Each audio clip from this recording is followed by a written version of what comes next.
মুখ্যমন্ত্ৰীয়ে জমিয়ত উলামা হিন্দক বুঢ়া আঙুলি দেখুৱাইছে।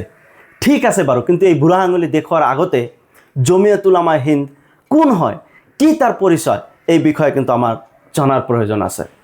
যেতিয়া ভাৰতবৰ্ষ ব্ৰিটিছৰ অধীনত আছিল, ভাৰতীয় মানুহসকলে ব্ৰিটিছৰ গোলামী কৰিব লগা হৈছিল, তেতিয়াই এই গোলামীৰ পৰা পৰিত্ৰাণ বিচাৰি ভাৰতবৰ্ষৰ স্বাধীনতা দাবীৰ উদ্দেশ্য 1919 চনত মুছলমান স্কলাৰসকলে এটা সংগঠনৰ জন্ম দিছিল, যিটো সংগঠনৰ নাম দিয়া হৈছিল জমিয়ত উলামা হিন্দ, আৰু ইয়াৰ প্ৰতিষ্ঠাপক সভাপতি আছিল মৌলানা কিফায়তুল্লাহ দেহলাৱী।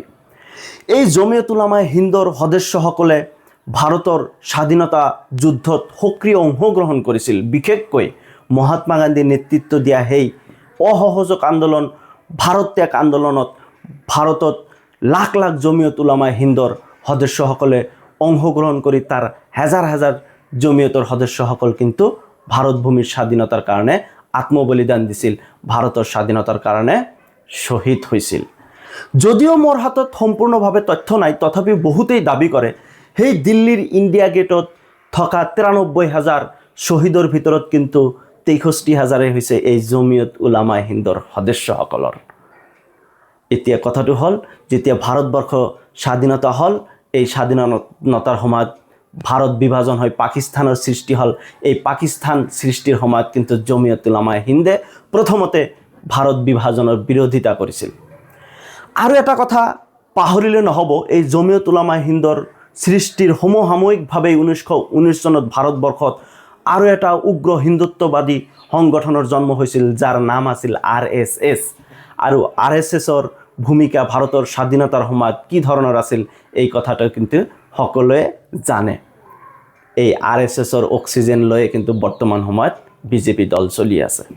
যি কি নহওক, 2008 চনত জমিয়ত উলামা হিন্দৰ সভাপতি মৌলানা আছাদ মাদানী চাহাবৰ মৃত্যু ঘটিছিল, আৰু তাৰ মৃত্যুৰ পিছতেই জমিয়ত উলামা হিন্দ দুটা ভাগত বিভক্ত হৈ গৈছিল।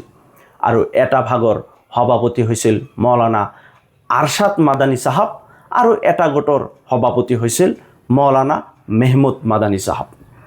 এই মেহমুদ মাদানী গোটটোৰ সম্পূৰ্ণভাৱে ৰাজনৈতিক নেতাৰ দ্বাৰা পৰিচালিত আছিল, আৰু এই মেহমুদ মাদানী গোটৰ অসমৰ সভাপতি হৈছে মৌলানা বদৰুদ্দিন আজমল চাহাব।